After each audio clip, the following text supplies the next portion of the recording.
തന്റെ ഭാവി ഭർത്താവിനെ വെളിപ്പെടുത്തി നടി അഭിനയ. മാർച്ച് 9-നായിരുന്നു അഭിനയയുടെ വിവാഹ നിശ്ചയം. വരന്റെ മുഖം കാണിക്കാതെ രണ്ടുപേരുടെയും കൈകളുടെ ചിത്രത്തിനൊപ്പമാണ് മോതിരമാറ്റം കഴിഞ്ഞു എന്ന സന്തോഷ വാർത്ത അന്ന് അഭിനയ പങ്കുവച്ചത്. താൻ 15 വർഷമായി പ്രണയത്തിലാണെന്ന് മുമ്പ് ഒരു അഭിമുഖത്തിൽ അഭിനയ പറയുകയും ചെയ്തിരുന്നു. വേഗേഷന കാർത്തിക് എന്നാണ് അഭിനയയുടെ വരന്റെ പേര്. ചിത്രങ്ങൾക്ക് അടിക്കുറിപ്പായി ഏറ്റവും എളുപ്പത്തിൽ പറഞ്ഞ എസ് എന്നാണ് നടി കുറിച്ചത്. ഞങ്ങൾ സ്കൂൾ കാലം മുതലേ സുഹൃത്തുക്കളാണ്.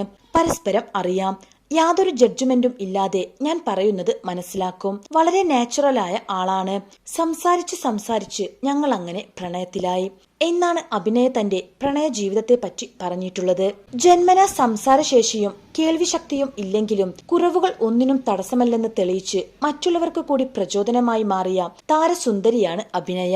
നാടോടികൾ എന്ന തമിഴ് സിനിമയിലൂടെയാണ് അഭിനയ ബിഗ് സ്ക്രീനിൽ എത്തുന്നത്. ഇതിനോടകം അഭിനയിച്ചു തീർത്തത് 58 ചിത്രങ്ങളാണ്. കുട്ടിക്കാലം മുതൽ അഭിനയയ്ക്ക് അഭിനയത്തോട് താല്പര്യമുണ്ടായിരുന്നു. നെന്നിന്റെ എന്ന തെലുങ്ക് ചിത്രത്തിലൂടെയാണ് അഭിനയ ലോകത്തേക്ക് എത്തിയത്. താൻ ആഗ്രഹിച്ച സിനിമാ ലോകത്ത് മകളെ എത്തിക്കണമെന്ന ഒരച്ഛന്റെ ആഗ്രഹമാണ് അഭിനയയെ ഒരു അഭിനേത്രിയാക്കിയത്. നാടോടികൾ എന്ന തമിഴ് ചിത്രത്തിലൂടെ പുരസ്കാരങ്ങൾ വാരിക്കൂട്ടിയ നടി പണി എന്ന മലയാള സിനിമയിലെ നായികയായിരുന്നു. അതിനു മുമ്പ് മലയാളത്തിൽ Isaac Newton, son of Philip, 1/2, the reporter പോലുള്ള സിനിമകളിലും താരം അഭിനയിച്ചിട്ടുണ്ട്.